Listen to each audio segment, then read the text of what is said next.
Sir আপনার কথা বলছি, ম্যাডাম বলছে আপনাকে বের করে দিয়েছে। তুমি আমার নাম বলেছো? জি।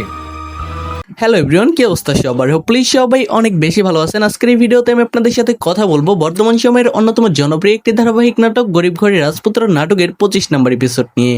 25 নম্বর এপিসোডটি কবে ইউটিউবে আপলোড করা হবে, কখন আপলোড করা হবে, সেই নাটকে কি কি ঘটবে সবকিছুই আপনাদেরকে আপডেট জানিয়ে দেব।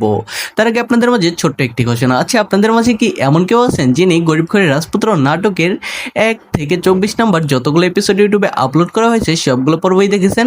যদি এমন কেউ থেকে থাকেন তাহলে অবভিয়াসলি কমেন্ট করে জানিয়ে দেবেন যে আপনি কোথা থেকে আমাদের এই নাটকের আপডেটগুলো দেখে থাকেন। ওকে, সো আসসালামু আলাইকুম এভরিওয়ান, আমি নাজমুল আছি আপনাদের সাথে অ্যান্ড আপনারা দেখছেন গরিব ঘরের রাজপুত্র নাটকের 25 নম্বর এপিসোড আপডেট। আজকের এই ভিডিওটা সম্পূর্ণ কন্টিনিউ করবেন, তাহলে কিন্তু আপনারা ইজিলি জানতে পারবেন। তাহলে আপনাদেরকে আর ইউটিউবে এসে সার্চ করতে হবে না যে গরিব ঘরের রাজপুত্র নাটকের 25 নম্বর এপিসোডটি কবে আপলোড করা হবে। তার আগে বলি যে আমরা 24 নম্বর এপিসোডে দেখছিলাম যে আমাদের নাটকের যে হিরো সে কিন্তু মেঘলার সাথে দেখা করতে যায়, বাট মেঘলা কিন্তু তাকে বের করে দিতে বলে তার অফিস থেকে। সো এই কারণে কিন্তু আমাদের হিরো মেঘলাকে ফোন দেয়, ফোন দিয়ে বিভিন্ন ধরনের কথাবার্তা বলে যে সে তার সন্তানকে অস্বীকার করার কারণে সে নাকি তাকে বের করে দিতে যাচ্ছে। তো এই ধরনের আজে বাজে কথা যখন বলে তখন কিন্তু মেঘলা মিটিংয়ের মধ্যেই চিৎকার করে ওঠে। তারপর সে সুষ্ঠুভাবে মিটিংটা কমপ্লিট করার জন্য তার একজন সেক্রেটারিকে পাঠিয়ে দেয় যেন তাকে বের করে দেয় এখান থেকে।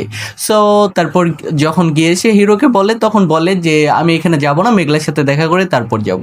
সো অনেক কিছুই ঘটেছিল 24 নম্বর এপিসোডে। সো হোপফুলি যে আমরা 25 নম্বর এপিসোডেও অনেক ইউনিক কিছু দেখতে পাবো। আপনারা ওয়েট করবেন 25 নম্বর এপিসোডের জন্য। এখন আসা যাক মেন বিষয়ে যে গরিব ঘরের রাজপুত্র নাটকের 25 অ্যান্ড 25 নম্বর এপিসোডটি কবে ইউটিউবে আপলোড করা হবে। সো এভরিওয়ান, গরিব ঘরের রাজপুত্র নাটকের 25 নম্বর এপিসোডটি ইউটিউবে আপলোড করা হবে 17 তারিখ দুপুর ঠিক 12টা বাজে। আপনারা সবাই কমেন্ট করে জানিয়ে দেবেন যে গরিব ঘরের রাজপুত্র নাটকটি আপনাদের কাছে কেমন লাগে অ্যান্ড অবভিয়াসলি এটাও কমেন্ট করবেন যে আমাদের আপডেট ভিডিওগুলো আপনাদের কাছে কেমন লাগে। এই যে আমি প্রতিনিয়ত আপনাদের মাঝে আপডেট দিয়ে থাকি, সেই আপডেটগুলো আপনাদের কাছে কেমন লাগে সব কিছুই জানিয়ে দেবেন। দেখা হবে পরবর্তী কোনো ভিডিওতে। সে পর্যন্ত সবাই ভালো থাকবেন, সুস্থ থাকবেন। আল্লাহ হাফেজ।